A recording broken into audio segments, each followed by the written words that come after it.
বাংলাদেশের স্বাধীনতা, সার্বভৌমত্ব এবং বাংলাদেশের জাতীয় স্বার্থ রক্ষার জন্য বাংলাদেশের 18 কোটি মানুষ ঐক্যবদ্ধ।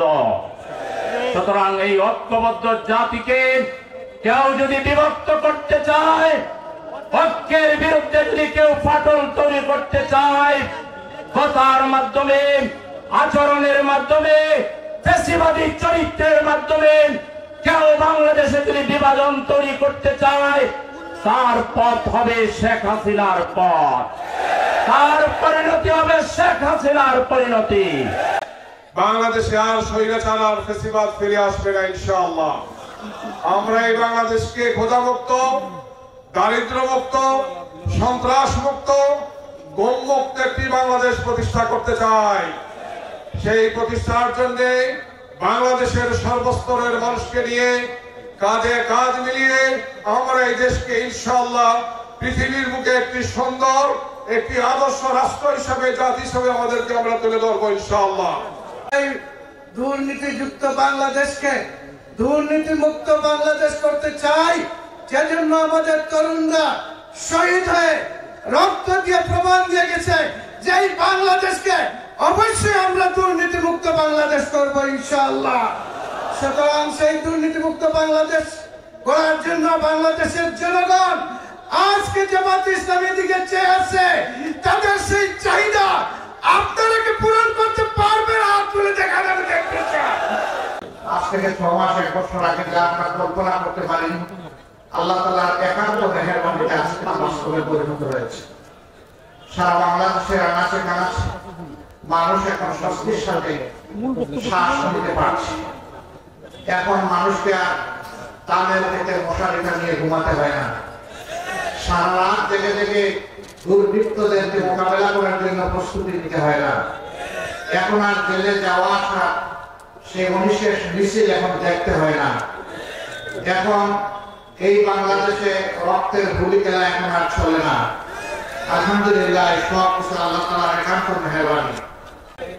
আমাদের মাতার তাজ শীর্ষ 11 জন কেন্দ্রীয় দায়িত্বশীলকে তারা খুন করেছে।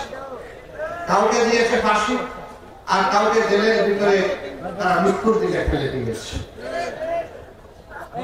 একজন কেবল আমাদের মধ্যে এখনো বেঁচে আছেন, কষ্ট, যন্ত্রণা, দুঃখ, ব্যথা নিয়ে। তিনি হচ্ছেন আমাদের প্রিয় সম্মানিত ভাই, তৎকালীন ভারপ্রাপ্ত সেক্রেটারি জেনারেল জনাব এটিএম আজহারুল ইসলাম। আমাদের বিশ্বাস ছিল আল্লাহ তাআলা এই বান্দাকে বাঁচিয়ে রেখেছেন বাংলাদেশকে ভালো কিছু দেখানোর জন্য, নতুন কিছু দেখানোর জন্য। আমরা সেই নতুন এবং ভালো কিছু দেখার প্রস্তুতি নিয়েছি এবং আদালতের ন্যূনতম বিচার পেলে তিনি নির্দোষ প্রমাণিত হয়ে আপনাদের বুকে ফিরে আসবেন ইনশাআল্লাহ। আগস্টের 5 তারিখ যখন পরিবর্তন আসলো, আমরা সারা বাংলাদেশের প্রিয় সহকর্মীদেরকে এবং দেশবাসীদেরকে আহ্বান জানিয়েছিলাম, শান্ত থাকুন, ধৈর্য ধরুন, প্রিয় দেশকে গড়তে সাহায্য করুন। আলহামদুলিল্লাহ, বাংলাদেশ শান্ত থেকেছে, ধৈর্য ধরেছে। আওয়ামী লীগের সাধারণ সম্পাদক তৎকালীন মন্ত্রী ওবায়দুল কাদের সাহেব বলেছিলেন, একবার নয় বারবার, তার দলীয় কর্মীদেরকে ভয় দেখে আরো পাষাণ হওয়ার জন্য উস্কানি দিতে গিয়ে বলেছিলেন, তোমরা যদি ক্ষমতা থেকে চলে যাও তাহলে ক্ষমতা হারানোর 2 দিনের মাথায় তোমাদের 5 লক্ষ লোককে ওরা খুন করবে। একথা তিনি বলেননি? বাংলাদেশের মানুষ প্রমাণ করে দিয়েছে, তোমরা পাগল হতে পারো, তোমরা ক্ষমতার নেশায় অন্ধ হতে পারো, তোমরা দায়িত্ব জ্ঞানহীন পাশবিক চরিত্রের হতে পারো, কিন্তু বাংলাদেশের মানুষ দায়িত্ব জ্ঞানহীন নয়। 5 লক্ষর কোনো প্রশ্নই আসে না। 2 দিনের মধ্যে 5 জন মানুষকে কেউ খুন করেন। জনগণের এই ধৈর্য, মানুষের প্রতি এই দায়বোধ, দেশের প্রতি এই ভালোবাসা একটা মহলের এখন সহ্য হচ্ছে না। তারা চেয়েছিল রক্তের পদ্মা, গঙ্গা, যমুনা, সুরমা বয়ে যায়, তাহলে তাদের রাজনীতি আবার জমে উঠবে দেশে বিদেশে। এটা না হওয়ার কারণে এখন তারা অশান্তিতে আছে, এখন তর পাচ্ছে, দেশের বিরুদ্ধে মিথ্যা প্রপাগান্ডা করছে। দেশ থেকে করছে, বিদেশ থেকে করছে। দেশের মর্যাদা ক্ষুণ্ণ করার জন্য মিথ্যা গল্প সাজিয়ে বিদেশি বন্ধুদেরকে তারা বিভ্রান্ত করার চেষ্টা করছে। অবশ্য পদে পদে তাদের সমস্ত ষড়যন্ত্র শয়তানি ধরে পড়ে যাচ্ছে। মানুষ এখন ঘুমে নয়, সজাগ। আর এই জাতি বিশেষভাবে এখন সজাগ। তারা এই ইতিবাচক পরিবর্তনকে, অভ্যুত্থানকে ব্যর্থ করে দেওয়ার জন্য দফায় দফায় অনেক কাণ্ড ঘটিয়েছে। তারা জুডিশিয়াল কু করতে চেয়েছিল, আল্লাহ ব্যর্থ করে দিয়েছে। তারা আনসার কাণ্ড ঘটিয়ে কু করতেছিল, আল্লাহ ব্যর্থ করে দিয়েছে। তারা চাকরি কাণ্ড নিয়ে কু করতেছিল, আল্লাহ ওগুলো ব্যর্থ করে দিয়েছে। এরপরে তারা ইসকন কাণ্ড নিয়ে নামলো, আল্লাহ ওইটাও ব্যর্থ করে দিয়েছে। আমরা ধন্যবাদ জানাই এই দেশের বিশেষ করে হিন্দু ধর্মাবলম্বী ভাইদের। তারা তাদের বিবেকের জায়গা থেকে প্রতিবাদ করে বলছেন, আমরা শান্তিতে আছি, তোমরা আমাদের শান্তির উপর আঘাত দিও না, আমাদেরকে শান্তিতে থাকতে দাও। ভারতকে তারা বলেছে, আমাদেরকে দিয়ে আর খেলো না, বহু খেলা তোমরা খেলেছো, এখন তোমরা শান্ত হও। আমরা এই দেশে ধর্ম বর্ণ নির্বিশেষে ভালো আছি, ভালো থাকতে চাই। আমরা তাদেরকে অভিনন্দন জানাই। আমাদের বর্তমান অন্তর্বর্তীকালীন সরকারের প্রধান উপদেষ্টা দাওয়াত দিয়েছিলেন সব ধরনের সংগঠন, ডান বাম ইসলামী মধ্যম সবাই। এই বাংলাদেশের ৫৩ বছর চলার জীবনে প্রথমবারের মতো সকল ঘরানার রাজনৈতিক নেতৃবৃন্দ একসাথে বসে তারা হাত তুলে অঙ্গীকার করেছেন, দেশ এবং জনগণের স্বার্থ রক্ষায়, স্বাধীনতা সার্বভৌমত্ব রক্ষায় আমরা সবাই। আমরা কোনো অপশক্তির কাছে মাথা নত করবো না, আমরা কোনো চোখ রাঙ্গানিকে পরোয়া করব। এই আওয়াজ, এই মেসেজ দেশের জনগণকে আরো ঐক্যবদ্ধ করেছে, আরো শক্তি জুগিয়েছে এবং বিশ্ববাসীকে বার্তা দিয়েছে যে বাংলাদেশের বিরুদ্ধে ঘরে বাইরে কোন ষড়যন্ত্র আর সফল হবে। পরের দিন সকল ধর্মের যারা গুরুত্বপূর্ণ ব্যক্তি, ধর্মীয় অভিভাবকদেরকে নিয়ে আবার প্রধান উপদেষ্টা বসেছে। তারাও হাতে হাত মিলিয়ে আওয়াজ দিয়েছে, এখানে ধর্ম বর্ণের কোনো কথা নেই, আমরা সকলে মিলে বাংলাদেশ, এবং এই বাংলাদেশকে আমরা রক্ষা করব। এই বাংলাদেশের বিরুদ্ধে কোনো ষড়যন্ত্রে আমরা পা দিব না এবং আমরা বরদাস্ত করব।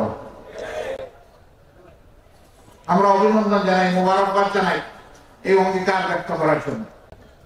আমাদের আলিম সমাজের উপর সরকার আক্রোশ নিয়েছে। 13 সালের 5ই মে শাপলা চত্বরে কি করা হয়েছে, কি নারকীয় হত্যাকাণ্ড চালানো হয়েছে আপনারা দেখেছেন। মানুষ কতটা বিকৃত হলে বলতে পারে সেদিন কেউ মরে নাই, সেখানে আলিমুল আমার রং ছিটিয়ে গিয়েছিল। হ্যাঁ, মানুষ যারা দিনের জন্য দুনিয়া থেকে বিদায় নেয় তারা তো শহীদ হয়ে আল্লাহর প্রিয় বান্দাবান্দি হিসাবেই বিদায় নেয়। কিন্তু যারা অপকর্মের দায় নিয়ে দেশ থেকে পালিয়ে যায়, তারা কি নিয়ে পালিয়ে যায়?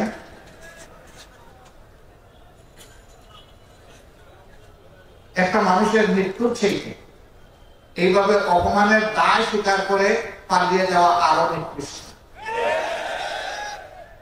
এদের রাজনৈতিক মৃত্যু হয়েছে। আমরা ধারণা করেছিলাম তারা সবক নেবেন আর তারা এই দেশকে জ্বালা যন্ত্রণা দিবেন না, কিন্তু কয়লা দইলে যে ময়লা যায় না, এটা সাবান দিয়ে দইলে যে আরো কালো হয়, কুচকুচে কালো। আমরা সাবান সার্ফ এক্সেল দিয়ে ধুইতেছি, আমরা শুধু কালো হচ্ছে। দেশি বিদেশি অনেকে জিজ্ঞেস করে আগামী নির্বাচনে তারা কি নির্বাচনে আসবে। আমি বলি, দেশকেই যারা সম্মান করে না তারা কার কাছে এসে নির্বাচনে ভোট দাবি করবে? যারা জনগণের কেনার টাকায় অস্ত্র এবং গুলি জনগণের বুকের উপর চালিয়ে দেয় ক্ষমতায় থাকার জন্য, তারা কার কাছে ভোট চাইবে? যারা নিরীহ জনগণকে খুন করেছে তাদের পরিবারের কাছে গিয়ে জিজ্ঞেস করুক তারা তাদের এই ধরনের রাজনীতি আর চায় কিনা, এই ধরনের আগ্রাসী দলকে আর রাজনীতিতে দেখতে চায় কিনা। তাদের কাছে গিয়ে জানান, আমাদের কাছে জানার দরকার নেই, আমরা তো বেঁচে আছি। পঙ্গুত্বের কষ্ট নিয়ে যারা বেঁচে আছে, হাসপাতালের বেডে অবশ হয়ে যারা প্যারালাইজড হয়ে পড়ে আছে, তাদের কাছে গিয়ে জিজ্ঞেস করুন তারা কি। এখন তো বাংলাদেশের মানুষ শান্তিতে আছে, কিন্তু এই শান্তিকে বিঘ্নিত করার জন্য দফায় দফায় চেষ্টা করা হচ্ছে। ইনশাআল্লাহ আমরা আশাবাদী একটা ঐক্যবদ্ধ জাতির সকল ষড়যন্ত্র মোকাবেলা করে সামনে এগিয়ে যাবে ইনশাআল্লাহ। আমরা এমন একটা বাংলাদেশ গড়তে চাই, আমাদের সন্তানদের আশা পূরণের উপযুক্ত বাংলাদেশ। তাদের প্রধান স্লোগান ছিল উই ওয়ান্ট জাস্টিস। আমরা বৈষম্য নয়, বরঞ্চ বৈষম্যহীন ন্যায় বিচারপূর্ণ একটা সমাজ চাই। আমরা তাদেরকে কথা দিচ্ছি, আল্লাহ তাআলার সাহায্য এবং জনগণের ভালোবাসা পেলে আমরা সেই সমাজটি বাংলাদেশ এবং জাতিকে উপহার দেব ইনশাআল্লাহ। আমরা কথা দিচ্ছি, আমাদের হাত দিয়ে কোনো চাঁদাবাজি হবে না এবং কোনো চাঁদাবাজি বরদাস্ত করবো না ইনশাআল্লাহ। আমরা কথা দিচ্ছি, বাংলাদেশের 1 ইঞ্চি মাটির উপর কারো কোনো দখল বাণিজ্য চলবে না এবং চলতে দেব না ইনশাআল্লাহ। আমরা কথা দিচ্ছি, সরকারি আধা সরকারি বেসরকারি অফিসে বসে কেউ ঘুষ খাওয়ার প্রয়োজন অনুভব করবে না এবং দুঃসাহস দেখাবে না। আমরা সেই বাংলাদেশ করতে চাই। আমরা কথা দিচ্ছি, আমাদের যুব সমাজের হাতকে আমরা কর্মীর কারিগরের হাতে পরিণত করতে চাই। তারা হবে দেশ গড়ার কারিগর। সার্টিফিকেট নিয়ে তারা বের হয়ে বেকারত্বের অভিশাপে কান্নাকাটি করবে না, হাল চাষ করবে না। তাদেরকে নৈতিক এবং জাগতিক শিক্ষা এমন ভাবে সমৃদ্ধ করা হবে যে প্রত্যেকটা ছাত্র কিংবা ছাত্রী তার শিক্ষার পাঠ চুকানোর সাথে সাথে দেশ গড়ার একজন যোগ্য কারিগরে পরিণত হবে। এমন বাংলাদেশ আমরা করতে চাই যেই বাংলাদেশে মসজিদ, মন্দির, চার্চ, প্যাগোডা, মঠ কোন জায়গায় নিরাপত্তার জন্য পাহারা বসানোর প্রয়োজন হবে না, বরঞ্চ ঘরে বাইরে নিজেদের ধর্মীয় কাজে, সামাজিক কাজে, পেশাগত কাজে সকল জায়গায় একজন নাগরিক পূর্ণ স্বাধীনতা, মর্যাদা এবং নিরাপত্তা ভোগ করবে ইনশাআল্লাহ। এই ক্ষেত্রে নারী পুরুষকে সমান মর্যাদা এবং নিরাপত্তা দেওয়া হবে। বাংলাদেশ জামাত ইসলামী সেই স্বপ্নের রাষ্ট্র যদি করার সুযোগ পায় আল্লাহ কোরআনের ভিত্তিতে, তাহলে সেই রাষ্ট্রে পুরুষের পাশাপাশি আমাদের মা বোনেরা, আমাদের মেয়েরা অত্যন্ত মর্যাদা, গর্ব এবং ইজ্জতের সাথে তারা তাদের দায়িত্ব পালন করবেন। তারা পাবেন পূর্ণ নিরাপত্তা। এখন সমাজের বিভিন্ন জায়গায় কাজ করতে গিয়ে না পান তারা নিরাপত্তা, না পান তারা মর্যাদা। সেদিন তারা মায়ের মর্যাদা পাবেন, সহোদরা বোনের মর্যাদা পাবেন, ঔরজাত মেয়ের মর্যাদা পাবেন ইনশাআল্লাহ। এবং ঘুরে ফিরে আমরা তাদেরকে পূর্ণভাবে মায়ের মর্যাদায় অভিষিক্ত করব। এই রাষ্ট্রে শুধু মুসলমানরা বসবাস করেন, অন্যান্য ধর্মের লোকেরা বসবাস করে। আমাদেরকে যিনি পয়দা করেছেন তিনি তাদেরকে পয়দা করেছেন। সুতরাং সেই আল্লাহর দৃষ্টিতে মানুষ হিসাবে তাদের যত নাগরিক অধিকার আছে পূর্ণ নাগরিক অধিকার তারা ভোগ করবে ইনশাআল্লাহ। সেখানে ধর্মের কারণে কোনো মানুষ তার যোগ্য ভূমিকা পালন থেকে বঞ্চিত হবে না।